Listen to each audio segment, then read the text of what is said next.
అందరికీ నమస్కారం. అయ్యప్ప స్వామి భక్తులు ముఖ్యంగా మన దక్షిణాది రాష్ట్రాల నుండి ఈ సమయంలో పెద్ద ఎత్తున మాల ధరించి పవిత్ర దీక్ష చేపట్టి శబరిమల వెళ్లి ఆ స్వామి వారిని దర్శనం చేసుకుంటారు. కిందటి సంవత్సరం కేంద్ర మంత్రిగా నేను బాధ్యతలు స్వీకరించిన తర్వాత విమానంలో ప్రయాణం చేసే అయ్యప్ప స్వామి భక్తుల సమస్యలు నా దృష్టికి వచ్చాయి. వెంటనే భక్తుల సౌకర్యార్థం మా సెక్యూరిటీ రూల్స్ లో మార్పులు చేసి విరుముడి నేరుగా తమతో పాటు తీసుకుని వెళ్లే విధానం, ఆ మార్పులు మేము తీసుకొని వచ్చాం. ఈ సంవత్సరం కూడా అదే విధంగా అయ్యప్ప స్వామి భక్తులు ప్రయాణం చేసేటప్పుడు వాళ్ళ తాలూకా విరుముడి నేరుగా వాళ్ళతో పాటే ఫ్లైట్ లో తీసుకొని వెళ్లేటటువంటి సౌకర్యం మేము కల్పిస్తున్నాం. ఇది తక్షణం ఈ రోజు నుండి జనవరి 20 తేదీ వరకు అమల్లో ఉంటుంది. అంటే మండలం నుంచి మకర విలక్కు కాలం వరకు కూడా ఈ సౌకర్యం అయ్యప్ప స్వామి భక్తుల్ని దృష్టిలో పెట్టుకొని కల్పించడం జరుగుతుంది.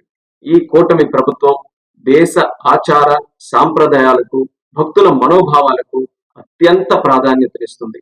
అందుకే ఎవరికి ఇబ్బంది కలగకుండా ఉండాలనే ఆలోచనతో భద్రతా నియమాలు పాటిస్తూ మా మినిస్ట్రీ ఆఫ్ సివిల్ ఏవియేషన్ ద్వారా ఈ నిర్ణయం మేము తీసుకున్నాం. దీన్ని భక్తులందరూ కూడా సద్వినియోగం చేసుకుంటారని, మీ అయ్యప్ప స్వామి దీక్ష విజయవంతంగా జరగాలని, స్వామి తాలూకు ఆశీస్సులు పొంది అందరికీ కూడా మంచి జరగాలని ఈ సందర్భంగా కోరుకుంటున్నాను. నమస్కారం. ఓం స్వామియే శరణమయ్యప్ప.